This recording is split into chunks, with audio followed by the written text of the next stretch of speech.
দর্শক আপনাদের ভালোবাসা আসলাম এক অসহায় মেয়ের কাছে, আমরা শুনবো তার জীবন কাহিনী। আসসালামু আলাইকুম। ওয়ালাইকুম সালাম। আসসালামু আলাইকুম। ওয়ালাইকুম আসসালাম। আপু কেমন আছো তুমি? আলহামদুলিল্লাহ ভালো আছি। আপনারা? আল্লাহ তাআলা খুব ভালো রাখছে। যাই হোক, আপু কেমন আছো? ভালো। হ্যাঁ, তোমার নামটার জন্য কি আরেকবার বলো তো। আমার নাম মাহি। মাহি। জি। কারণ তোমার নাম তো জানি, কিন্তু আমাদের নতুন নতুন দর্শক বিন্দু তারা জানতে চায় যে ভাইয়া নামটা জিগেলেন না। যাই হোক, তোমার দেশের বাড়ি জানি কোথায় আরেকবার বলো। চট্টগ্রাম। চট্টগ্রাম। যাই হোক, তোমার ফ্যামিলিতে তো বাবা মা আছে, আগের ভিডিওতে বলছো। জি, আমার ফ্যামিলিতে আব্বু আছে, আম্মু আছে, ছোট একটা বোন আছে। তোমার আব্বু মনে হয় অসুস্থ ছিল না? হ্যাঁ, আব্বুর কোমর সমস্যা দেখে কাজ করতে পারে না। এখনো চিকিৎসা করনি? চিকিৎসা করছি একবার, কিন্তু চিকিৎসার জন্য অনেক টাকা লাগবে, তো এতগুলো টাকা ম্যানেজ করা আমাদের পক্ষে তো সম্ভব হচ্ছে না। তো ওই জন্য ডাক্তার দেখানো হয় না। যাই হোক, তুমি আমাদের ক্যামেরার সামনে কি জন্য আসছো? ব্যবসাদের জন্য না কিছু আর্থিক সহযোগিতার জন্য? আর্থিক সহযোগিতা মানুষ কয়দিন কয় বছর করবে? আসলে মনের মধ্যে একজন মানুষ পাইলে আর্থিক অবস্থা লাগে না, ভালোবাসা পাইলে সবকিছু ইয়া হয়ে যায়। বুঝতে পারছি। তো যাই হোক, তোমার বয়সটা বলছিলে 17 বছর, শেষের দিকে ধরো 18 ধরো।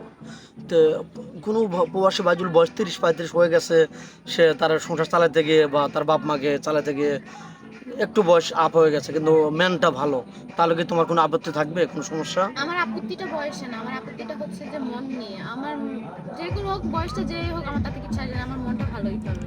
আচ্ছা, ভালো যাক, মনের মানুষ হইতে হবে। তুমি তো মুসলমান না? জি, আমি নামাজ কালাম তো পড়া হয়। ইনশাআল্লাহ। আচ্ছা, যাই হোক, তোমার কি যৌথ ফ্যামিলি ভালো লাগে না সিঙ্গেল ফ্যামিলি ভালো লাগে?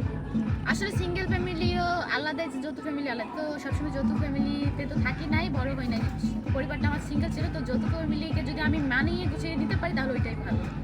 অনেক খুবই ভালো লাগলো তোমার কথাটা শুনে। তো যাই হোক, কোনো প্রবাসী ভাইয়ের সাথে তোমার বিয়ের সাথে হইলো এই ভিডিও দেখে, তোমাকে বাংলাদেশে রেখে গেল, তুমি কি পরকীয়া লিপ্ত হবে বা এরকম স্বামী আসবে 3 বছর না, পরে? ওরকম কেন হবে? ওই যে আমি ওরকম একটা মানুষ চাই যে মন ভালো, আমাকে বিয়ে করে রেখে যাবে সমস্যা নেই, কিন্তু ওর মা বাবার কাছে রেখে যাইতে হবে। বুঝছি, মানে তুমি চাচ্ছ যে সেফটি জায়গায় থাকবো, জি জি জি।